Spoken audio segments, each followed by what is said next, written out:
E aí, pessoal, está começando mais um DaniCast. Hoje, um DaniCast entrevista, o segundo DaniCast entrevista aqui no podcast.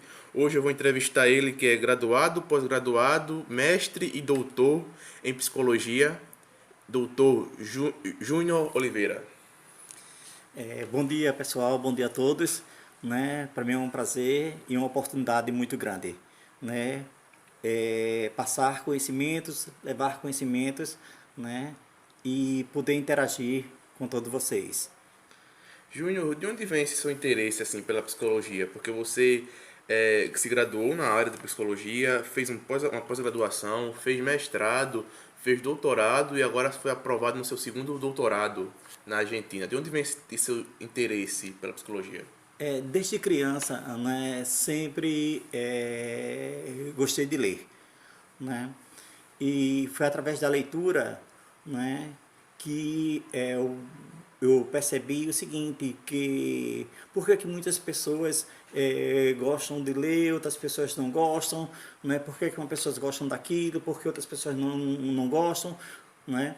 E eu comecei a observar comportamentos, né? E por que determinados comportamentos é assim, comportamentos determinados são diferentes, né? O que é normal e o que é anormal, né? O que se torna paradigma. Então, foi a partir daí que eu decidi a me tornar um psicólogo. Me determinei, fiz outras faculdades, né? Eu fiz história, né? Fiz turismo, também estudei história, estudei turismo, né? Mas a minha grande vontade que eu tinha era estudar psicologia para entender o outro, né? Já que dentro de mim eu tinha uma grande empatia para ajudar o meu próximo.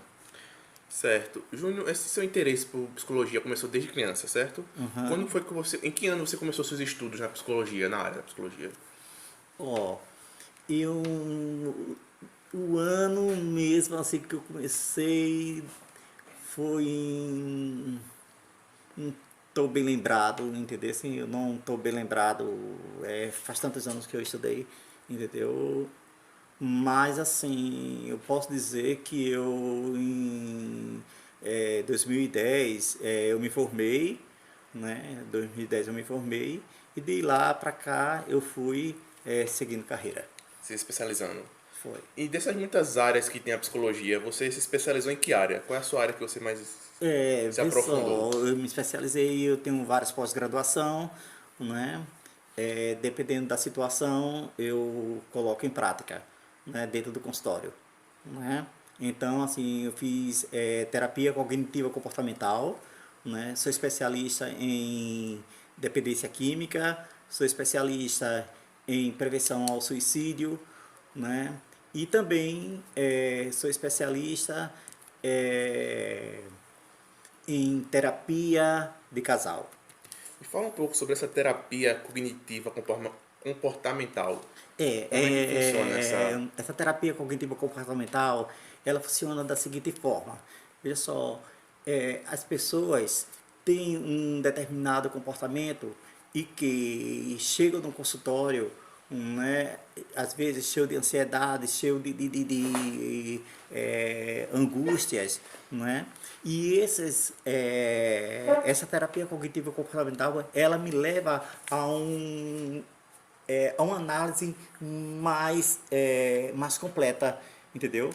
Onde as pessoas, que eu explico ali, que as pessoas são levadas mais pelos pensamentos automáticos. Né? O que são pensamentos automáticos? São aqueles pensamentos falsos, não é? E que vêm na nossa mente e que acreditamos em crenças. Não é? A gente sabemos o seguinte, que crença é tudo aquilo que você acredita profundamente. Tô entendendo. E qual a importância da psicologia antes da pandemia e agora depois da pandemia? Vê só, a psicologia ela continua a psicologia ela continua muito firme, entendeu? Não é? Antes da pandemia, não é? A psicologia ela vai lidando com comportamentos. Houve que ter uma mudança de comportamento, né? Houve que ter uma mudança de comportamento. Então, as pessoas costumam dizer dentro do consultório, não é? Chegavam aperreadas, né? Por causa do coronavírus, achava que todo mundo iria pegar coronavírus, estava com muito medo, eu atendi muitas pessoas com síndrome de pânico, não é? Com síndrome de pânico foi o que mais deu, entendeu? Pessoas assim também depressivas, né? Algumas pessoas com ansiedade, entendeu? Um medo no sentido de fobia, né? E eu dizia sempre o seguinte, né? Que as pessoas não, que as pessoas chegavam e diziam que estavam no mesmo barco. Eu disse que não, que as pessoas não estão no mesmo barco. As pessoas estão na mesma tempestade, mas não no mesmo barco. Em barcos diferentes. Cada um em um barco diferente. E você pode falar que a pandemia contribuiu com o aumento da ansiedade e da crise de pânico na sociedade brasileira? Sim, com certeza, porque assim tem é, tem as comunicações das redes sociais, onde muitos pregam o fake news, outros pregam falam a verdade, entendeu? E se torna uma mistura, uma confusão na mente das pessoas, não é? Tô entendendo. A gente tem o seguinte, veja só, a gente tem o nosso cérebro e a nossa mente, não é? Cérebro não é mente, né? Cérebro é uma parte física e mente é um produto do cérebro, não é? Onde tudo que vem, todo o nosso pensamento, seja o cérebro, a nossa mente, ele não vai saber, certo? O que é certo, o que é errado do que você pensa, certo? Ele não vai distinguir, né? Então, muitas vezes é preciso você ir ao psicólogo, não é? Para você saber direcionar sua vida. Você tomou alguma. Nessa questão de quarentena, você tomou fez alguma inovação na sua forma de trabalho? Já que a gente foi assolado, né, por essa pandemia, por esse evento que fez muitas coisas mudarem, né, as formas de agir. Você, por acaso, tomou formas diferentes desse trabalho, de abordagem, de atuar? Sim, sim, com certeza, né? Todos nós, tanto na parte profissional como na parte dos próprios pacientes, né? A partir do uso da máscara, não é?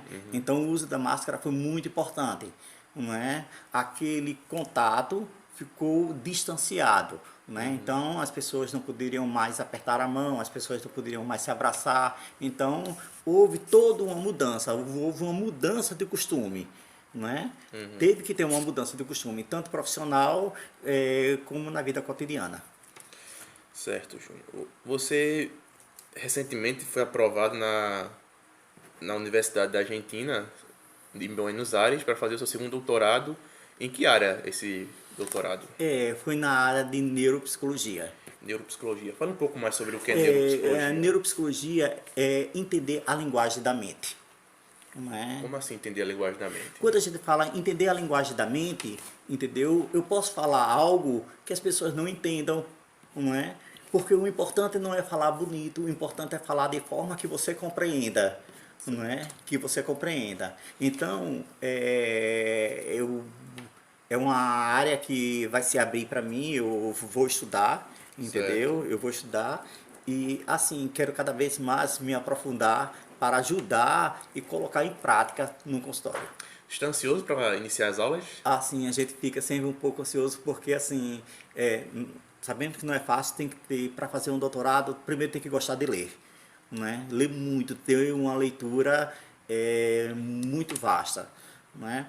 E assim, feliz também, né? Porque consegui, através dos meus esforços, né?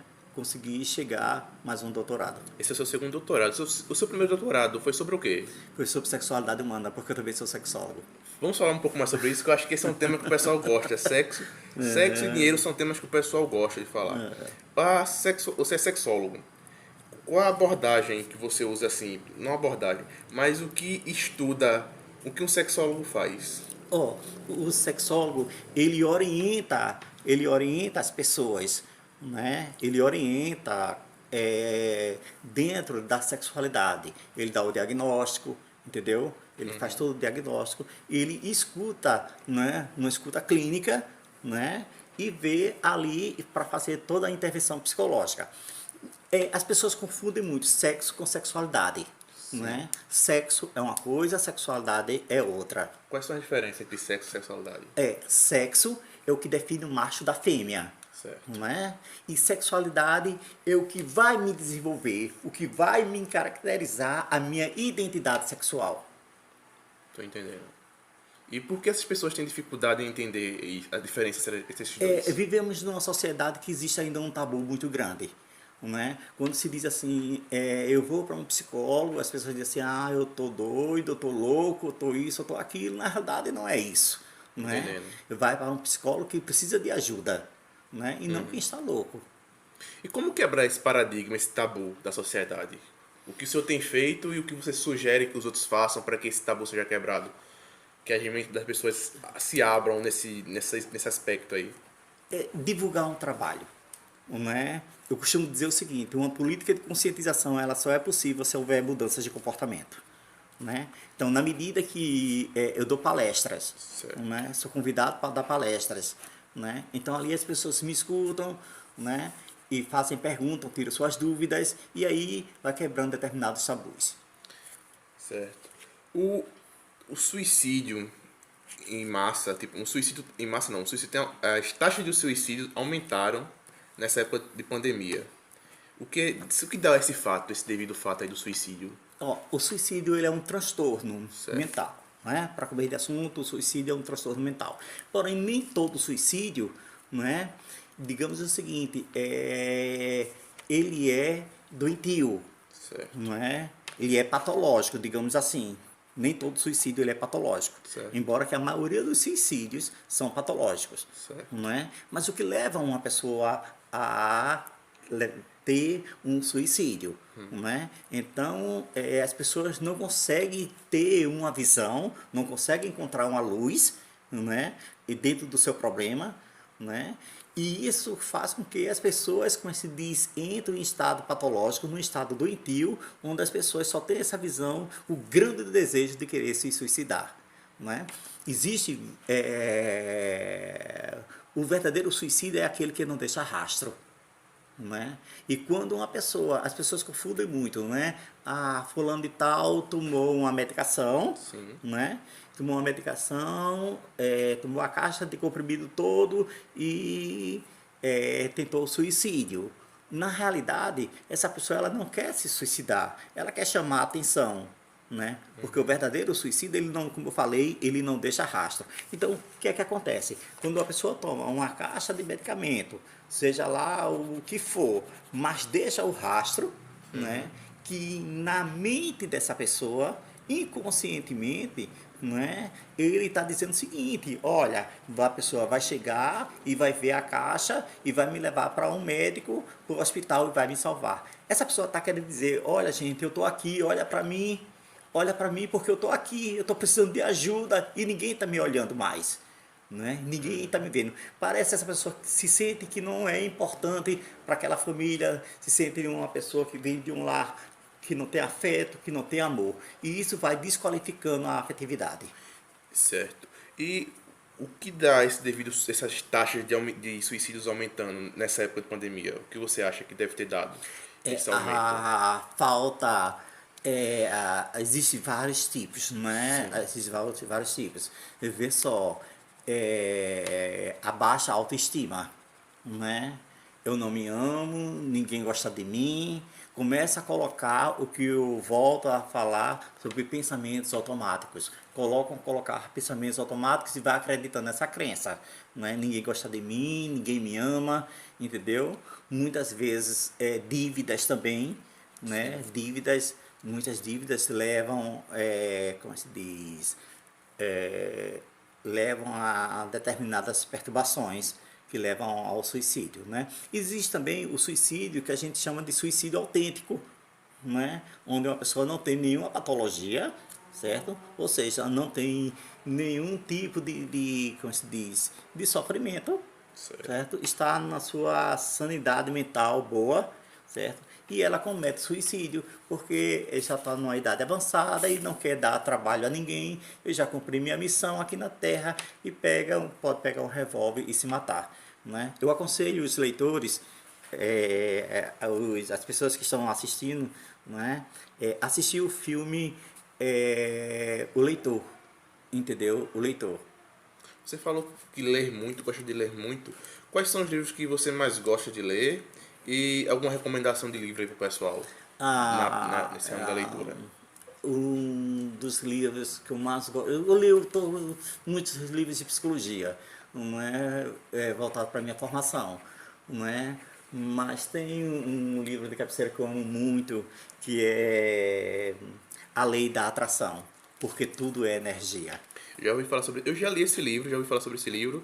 E ele realmente é um livro muito bom. Eu li ano passado. Ele é realmente um livro excelente. Fala sobre a energia, né? Aquilo que você atrai com o poder do pensamento e com o poder da ação, né? Né? Tudo é energia, não é? Tudo é energia. Isso está comprovado cientificamente, né? Porque tudo vibra, não é? Tudo existe vibração, não é? Então tudo aquilo que nós vibramos, não é? Nós temos no nosso cérebro a parte consciente e a parte inconsciente. A parte consciente é a parte física e a parte inconsciente, não é? É a parte que que é o desconhecido, não é? Aquilo que é desconhecido, não é? E ele tem muito armazenamento, ele tem muita coisa ali que pode ser explorado, não é? Então, se você segue as leis, como se diz, das vibrações, não é? Então, tudo vai funcionar e acreditar, entendeu? Que tudo irá ocorrer bem. Certo. Você recomendou um filme chamado O Leitor. Foi, o Do leitor. que se trata esse filme? Esse filme trata de como se diz? Eu assisti esse filme várias vezes, eu gosto muito desse filme. Não é? Trata de uma mulher religiosa, não é? E que ela foi perseguida, não é? Ela foi perseguida. E o único desejo dela era querer ler, não é? Aprender a ler. Né? Ela queria aprender a ler, era o único desejo da vida dela, era o sonho da vida dela, era aprender a ler. Mas ninguém chegava junto dela para ensinar, não é? Chegar para ensinar. Então ela chegou a ser presa, ela foi torturada, não é? Mesmo através de toda a tortura, de todas as perseguições que aconteceu com ela, né? Ela por si só, ela aprendeu sozinha a ler, né? Ela juntou determinadas, digamos o seguinte, determinados dados, entendeu? E ela começou, né, a usar a inteligência dela, né? E dentro dessa inteligência, dentro desse conteúdo que ela abriu na mente dela, né, ela aprendeu a ler sozinha. Só que no final ela morre, porque ela consegue realizar o desejo dela, a idade dela já estava avançada, ela não quis dar trabalho a ninguém, simplesmente ela pega o revólver e atira na cabeça. Pesado o filme. Mas é um filme muito interessante. Olhando, existem vários ângulos. Não é? Quando a gente assiste o filme, a gente tem que extrair, entendeu? Extrair ele, né? E olhar ele de vários ângulos. Tô entendendo. Não é? Qual a importância, assim, você falou que ela se esforçou para ler, e para você, o que você acha da importância da leitura na vida de uma pessoa? Você pode falar, tipo, psicologicamente, Ver o só, poder da leitura. quem lê, não é? Quem lê, quem estuda, não é? Se torna uma pessoa, tem sabedoria dentro de si. Essa pessoa ela não é enganada, não é? Quantas pessoas não são enganadas por falta da leitura, não é? Hoje ainda existe no nosso Brasil vários analfabetos, não é? E a maioria das pessoas elas não estimulam as pessoas a ler, não é? Hoje a internet ela ficou mais fácil, não é? Ficou mais fácil O acesso à leitura. o acesso, porque as pessoas têm preguiça de ler livros, não é?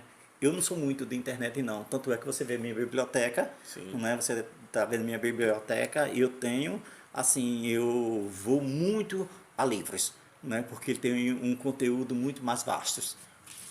Certo. Júnior, falando sobre psicologia, sempre vem uma questão muito interessante, que você falou de livros. Eu sou um leitor voraz também, e eu li muito os livros do Sherlock Holmes. E ele diz em alguns trechos, quando ele quer ser ameaçador, que ele é um sociopata altamente funcional. Aí eu sempre ficava em dúvida entre o que é sociopata e o que é psicopata. Qual é a diferença dos dois e por que nessa frase do próprio Sherlock ele se diz sociopata altamente funcional? Pode ir. Ó, o sociopata, ele é uma pessoa que ele interage dentro da sociedade, Certo. né? Ele interage dentro da sociedade, né? O psicopata é uma pessoa que ele não tem sentimento nenhum, né? Ele não tem nenhum sentimento, ele não carrega, ele age só pela razão e não pela emoção, Certo. né? Ele age simplesmente ele não tem aquele sentimento de culpa, né? Já o sociopata tem. O sociopata tem, né? Mas porque, assim, qual é o fator que faz com que ambos haja? De onde vem esse fator, por exemplo, como aquela frase que eu falei, altamente funcional. O que faz com que eles funcionem em modo psicopata ou em modo sociopata? Vê só, nós temos no nosso Impulsiona cérebro, eles. nós temos no nosso cérebro as amígdalas, não é? As amígdalas cerebrais, Certo. não é? Onde eles são responsáveis por todas as emoções. E quando a gente tem emoções, a gente tem sentimento. Certo. E quando a gente não tem as amígdalas cerebrais, que são responsáveis Emoções? pelas emoções, eu não tenho sentimento, eu não tenho medo, Então eles fazem o que eles querem. fazem o que eles querem, Sem entendeu? remorso. Agora, Sem- porém, são pessoas assim, inteligentes, não é? O psicopata, ele é uma pessoa que ele se veste muito bem, não é? Eles não usam drogas, né? Por que ele não usou drogas? Eles são assim, eles são muito espertos, Sim. entendeu? Eles são muito espertos, eles, como é que se diz, são pessoas assim totalmente com habilidade, com QI elevado, Certo. né? Apesar de ser um psicopata, Certo. né? Então o interesse dele é só favorecer a ele e não as outras pessoas. O sociopata também, da mesma forma? O sociopata é um pouco diferente, Qual a diferença entendeu? aí? Um pouco diferente, não é? O sociopata, ele vai se interagindo, entendeu? Ele divide as coisas, mas também ele só pensa só nele, entendeu? Entendi. Ele pensa só nele e dá uma enrolada. Mas ele sente remorso, ele sente emoções ou só o psicopata que não sente? Ele sente, sim, ele sente Porém, ele não emoções. importa. Ele assim, ele interage mais com a sociedade. Tô entendendo. Já o psicopata, ele é recluso. É, Um pouco mais recluso da sociedade. E como você identifica, assim, se você vive convive com... Como é que você pode identificar um sociopata? Um só psicopata? através de testes psicológicos, não é? Visivelmente, assim, só de olho, não percebe. Ele pode assim, porque todo psicopata ele deixa rastro, Certo. não é? E quando ele deixa rastro é aí onde a gente vai fazer a perícia. Você entrou em contato com algum, assim, de perto? Sim, já entrei em contato, né? Então, apliquei um teste psicológico. Ele já né? tinha matado alguém? Existem dois tipos de teste, o teste psicossomático e o teste psicossométrico. Né? No caso desse, a gente aplica o teste psicossométrico, né? Que é aquele que leva a cálculo de matemática. Como é que funciona esse cálculo de matemática? São lâminas de serra, Certo. né? E cada lâmina de serra, ela contém um determinado valor. Certo. Certo? E depois a gente faz a soma, é um teste muito minucioso, é preciso ter muita habilidade, né, para a pessoa aplicar esse tipo de teste. O que eu achei interessante é que matemática na psicologia, essa área que eu achei que não entraria traços matemáticos. Sim. Inclusive, eu tenho livros, não é, que, como eu trabalho com pesquisa, né, a gente trabalha com estatística também. E você sabe que estatística também leva matemática. Júnior, você falou que você já entrou em contato, já diagnosticou um psicopata com o seu teste. Qual era o nome do teste que você aplicou? Eu apliquei o Rorschach. O de Rorschach? Sim. E aquele outro lá que você falou das serras? São lâminas de serra. O Rorschach são lâminas de serra. Certo. Esse psicopata, ele. Como é que ele chegou até você? Ele tipo, já tinha matado alguma pessoa? Ele era um assassino em série, ele era um serial killer. Ó, vê só, existe na realidade 10 tipos de psicopata, Quais são os 10 né? tipos? Existe 10 tipos de psicopata, né? Uns matam, outros roubam e matam, entendeu? Existem vários, Certo. né? Vários, né? Mas assim, esse psicopata que me veio era uma pessoa que ele estuprava e também ele matava, não é? Então, conversando com ele, foi que ele foi, como se diz, foi deixando rastro, e eu percebi e comecei através de uma empresa que mandou para mim, entendeu? Né, para aplicar um teste, então eu descobri, através do teste, que ele era um psicopata. O sociopata também tem 10 tipos de. Não, não. O sociopata é digamos o seguinte, o sociopata é um termo usado para descrever alguém que tem transtorno de personalidade. É um antissocial. Pessoas com transtorno, que é também chamada de sociopatia, né? Não possui empatia.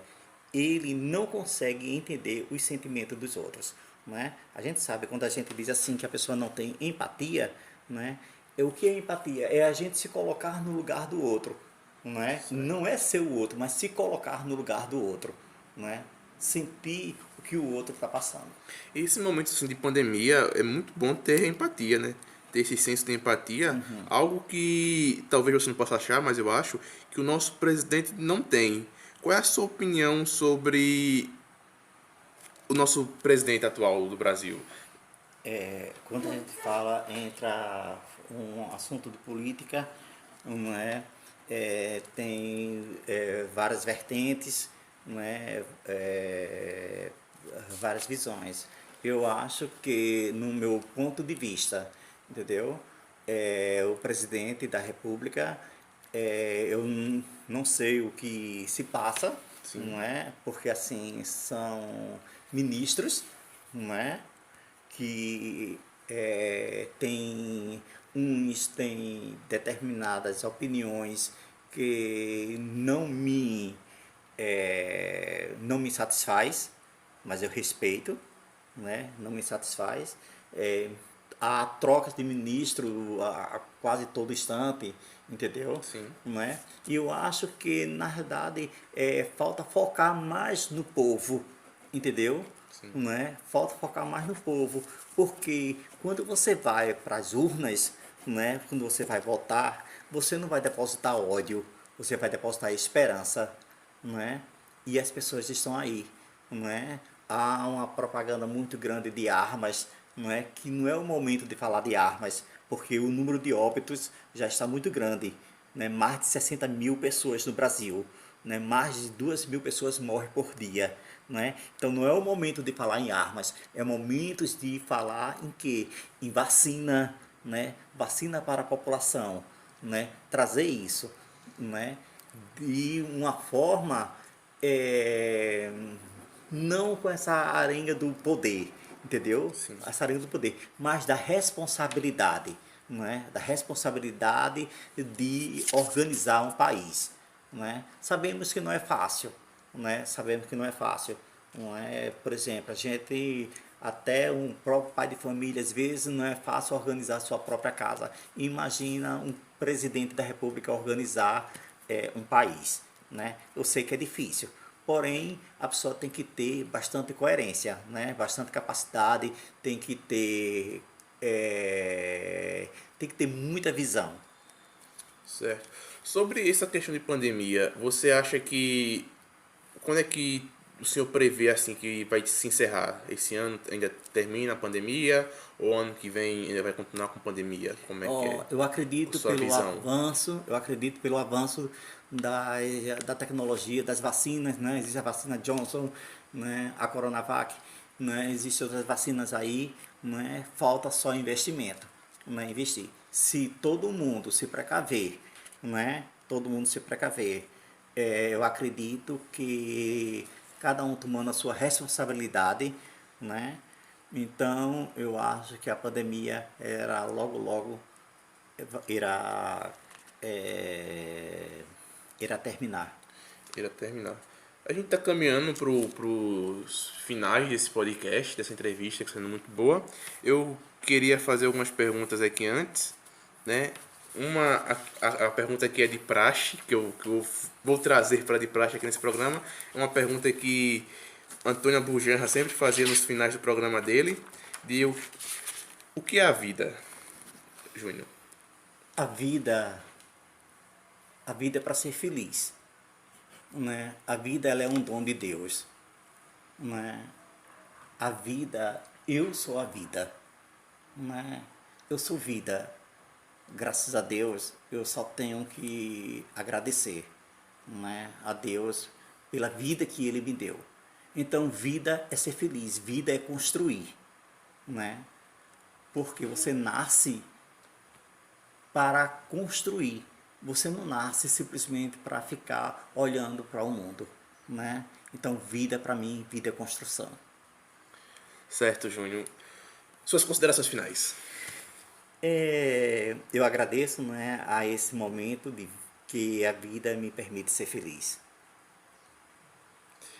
Então, é assim que nossa frase bonita que encerramos o programa de hoje. Foi muito bom ter batido esse papo contigo, Júnior. Acho que para o pessoal aí de casa que escutou a gente também tenha sido bom para eles ouvir esse papo sobre psicologia, sobre o cenário atual brasileiro pandêmico, né? De pandemia, desse momento de crise, e que talvez essas palavras aqui sabe as palavras de psicologia, da área da psicologia desse doutor, possa ter lhe ajudado, lhe informado e ter passado esses minutos aqui bem, nos ouvindo. Então, te espero você na próxima semana com mais um DaniCast. Nos siga na rede social. A minha rede social é Dani Phelps, DANIFLPS. O Instagram da rádio é underline DaniCast, DANICATST. O e-mail para contato é daniscasts@gmail.com. Você pode também nos ouvir pelo Spotify, pelo Google Podcast, pelo Anchor, e nós também estamos disponíveis no YouTube. Você pode clicar lá no YouTube DaniCasts, a gente está colocando os podcasts que já foram para o ar. Todas as segundas, quartas e sextas à noite, às 7h30, você vai encontrar um episódio novo. E já está chegando com episódios atuais e novidades também para vocês. Qualquer dia desse, o DaniCast vai estar ao vivo, em cores, sendo gravados aí. Então espero que tenha gostado. Eu vejo você na próxima. Até mais.